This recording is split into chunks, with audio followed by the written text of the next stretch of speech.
പശ്ചിമബംഗാൾ തെരഞ്ഞെടുപ്പുമായി ബന്ധപ്പെട്ട വാർത്തയിലേക്കാണ് നമ്മൾ പോകുന്നത്. രണ്ടാം ഘട്ടം നാളെ വിധിയെഴുതാൻ പോവുകയാണ്. ഒന്നാം ഘട്ടത്തിലേതുപോലെ റെക്കോർഡ് പോളിംഗ് ആണ് നാളെയും പ്രതീക്ഷിക്കുന്നത്.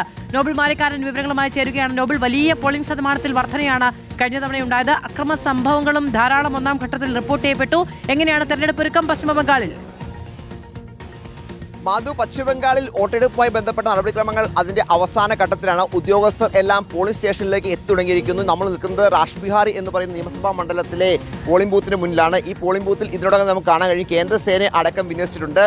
286 ഈ ബൂത്തിന്റെ നമ്പർ, ഈ സ്റ്റേഷൻ നമ്പർ. ഇതിനോടൊപ്പം തന്നെ ഇവിടെ കേന്ദ്രസേനയെ കൃത്യമായി തന്നെ വിന്യസിച്ചിരിക്കുന്നു. പശ്ചിമബംഗാളിനെ സംബന്ധിച്ച് നിലവിലത്തെ രാഷ്ട്രീയ സാഹചര്യത്തിൽ സംഘർഷങ്ങൾ ഉണ്ടാകാനുള്ള സാധ്യത വളരെ കൂടുതലാണ്. ആ പശ്ചാത്തലത്തിൽ കേന്ദ്രസേനയെ കൂടുതലായി, പ്രത്യേകിച്ച് 2 ലക്ഷം ഉദ്യോഗസ്ഥരെയാണ് മൊത്തം വിന്യസിച്ചിരിക്കുന്നത്. അത്തരത്തിൽ വലിയ ഉദ്യോഗസ്ഥരുടെ ഒരു നിര എന്താണെങ്കിലും ഇവിടെയും ഉണ്ട്. അവിടെ ക്യാമ്പുമായി ബന്ധപ്പെട്ട് ഈ പറഞ്ഞ പോളിംഗ് സ്റ്റേഷനുമായി ബന്ധപ്പെട്ട പ്രവർത്തനങ്ങളുടെ ഒരുക്കത്തിൽ, അവസാനഘട്ട ഒരുക്കത്തിലാണ് ഈ പറഞ്ഞ ഉദ്യോഗസ്ഥർ എല്ലാവരും ഉള്ളത്. എന്താണെങ്കിലും വാശിയേറിയ മത്സരമാണ് പശ്ചിമബംഗാളിൽ നടക്കുന്നത്. പ്രത്യേകിച്ച് കഴിഞ്ഞ ദിവസങ്ങളിലുള്ള സംഘർഷങ്ങളുടെ അടിസ്ഥാനത്തിലാണ് ഇത്തരത്തിൽ കേന്ദ്രസേനയെ അടക്കം കൂടുതലായി വിന്യസിക്കുകയും ചെയ്തിരിക്കുന്നത്. നിലവിലത്തെ സാഹചര്യത്തിൽ മൊത്തം 142 മണ്ഡലങ്ങളാണ് ഈ രണ്ടാം ഘട്ടത്തിൽ വിധി എഴുതാൻ പോകുന്നത്. ഇതിൽ 123 മണ്ഡലങ്ങളും കഴിഞ്ഞ തവണ TMC തൃണമൂൽ കോൺഗ്രസ് വിജയിച്ച മണ്ഡലങ്ങളായിരുന്നു. കഴിഞ്ഞ ദിവസങ്ങളിൽ നമുക്കറിയാം വലിയ പ്രചരണമാണ് സംസ്ഥാനത്ത് എന്താണെങ്കിലും ഉണ്ടായത്. കാളടച്ച പ്രചരണം. ഇപ്പോൾ നമുക്ക് പോലീസിനെ കാണാൻ കഴിയും. ഇത് കൊൽക്കത്ത പോലീസിന്റെ ഭാഗമായ ഉദ്യോഗസ്ഥരാണ്. മറ്റു വാഹനങ്ങളൊന്നും ഈ പോളിംഗ് ബൂത്തിന്റെ, ഈ പോളിംഗ് സ്റ്റേഷന്റെ പരിധിയിലൊന്നും പാർക്ക് ചെയ്യരുത് എന്നാണ് ഇവരൊരു നിർദ്ദേശം. അതോടൊപ്പം തന്നെ ഇവിടുത്തെ കടകളൊക്കെ നേരത്തെ തന്നെ അടയ്ക്കണം എന്ന നിർദ്ദേശമുണ്ട്. അത്തരത്തിൽ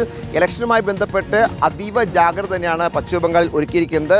മൊത്തം 142-ൽ 123 മണ്ഡലങ്ങളും കഴിഞ്ഞ തവണ TMC വിജയിച്ച മണ്ഡലങ്ങളാണ്. 18 മാത്രമാണ് BJPക്ക് വിജയിക്കാൻ കഴിഞ്ഞത്. ഈ മണ്ഡലങ്ങൾ, പ്രത്യേകിച്ച് ഈ പറഞ്ഞ 142 മണ്ഡലങ്ങളിൽ ഭൂരിഭാഗം മണ്ഡലങ്ങളും ഒരു വിജയം ഉണ്ടായെങ്കിൽ മാത്രമാണ് ഇത്തവണ ഒരു മേൽക്കൈ നേടിയെടുക്കാൻ രണ്ട് പാർട്ടികളും കഴിയുള്ളൂ. നിലവിൽ രണ്ടുപേരും ഒന്നാം ഘട്ടത്തെ സംബന്ധിച്ചിടത്തോളം 92.9% പോളിംഗ് ശതമാനം രേഖപ്പെടുത്തിയത്. രണ്ടാം ഘട്ടത്തിലേക്ക് എത്തുമ്പോഴും ആ പോളിംഗ് ശതമാനത്തിന് അപ്പുറം ഒരു റെക്കോർഡ് പോളിംഗ് ശതമാനത്തിലേക്ക് വരണം, എങ്കിൽ മാത്രമാണ് മികച്ച വിജയം ഉണ്ടാവുകയുള്ളൂ എന്നൊരു താല്പര്യം, അത്തരത്തിലുള്ള നിർദ്ദേശം പാർട്ടികളുടെ ഭാഗത്ത് നിന്ന് നേതാക്കൾക്കും പ്രവർത്തകർക്കും ഉണ്ടായിരുന്നത്. അതുകൊണ്ട് പരമാവധി വോട്ടർമാരെ പോളിംഗ് ബൂത്തിൽ എത്തിക്കുക എന്തായിരിക്കും ഇവരുടെ ലക്ഷ്യം. കഴിഞ്ഞ ദിവസങ്ങളിൽ പ്രധാനമന്ത്രി നരേന്ദ്രമോദിയും കേന്ദ്ര ആഭ്യന്തരമന്ത്രിയുമൊക്കെയാണ് BJPക്ക് വേണ്ടി പ്രചാരണത്തിനെത്തിയത്. തൃണമൂൽ കോൺഗ്രസിന് വേണ്ടിയാണെങ്കിൽ മമതാ ബാനർജിയാണ് കളം നിറഞ്ഞത്. എന്താണെങ്കിലും വലിയ രാഷ്ട്രീയ പോരാട്ടമാണ് പശ്ചിമബംഗാളിൽ നടക്കുന്നത്. ആര് വിജയിക്കും എന്ന് പറയുക ഈ ഘട്ടത്തിൽ അസാധ്യം. കാരണം അത്രയധികം വാശി എല്ലായിടത്തും നമുക്ക് കാണാൻ കഴിയും. അതായത് പോളിംഗ് ബൂത്തുകൾ, പോളിംഗ് സ്റ്റേഷനുകളൊക്കെ ഇപ്പോൾ അതിൻ്റെ അവസാനവട്ട ഒരുക്കങ്ങളാണുള്ളത്. നാളെ 7 മണി മുതലാണ് ഇത്തരത്തിൽ പോളിംഗ് ആരംഭിക്കുക. വലിയ തരത്തിൽ പോളിംഗുമായി ബന്ധപ്പെട്ടുകൊണ്ട് ഉദ്യോഗസ്ഥരും അതോടൊപ്പം തന്നെ മറ്റ് കേന്ദ്രസേനയൊക്കെ വലിയ ജാഗ്രത പുലർത്തുന്നു. പരമാവധി വോട്ടർമാരെ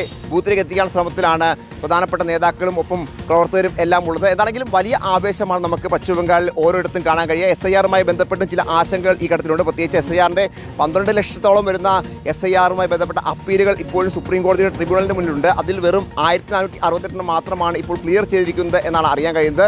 വലിയ ക്യൂ അവിടെയും കാണാൻ കഴിയുന്നത്. എന്താണെങ്കിലും വലിയ തരത്തിൽ തെരഞ്ഞെടുപ്പ് പ്രചാരണം മുന്നോട്ട് പോയി. അതിൻ്റെ ഒരു പരിസമാപ്തി എന്നീ നാളെ ഇപ്പോൾ വോട്ടെടുപ്പാണ്. ആ വിജയിക്കും എന്ന് പറയുക ഇക്കാര്യത്തിൽ അസാധ്യമാണ്.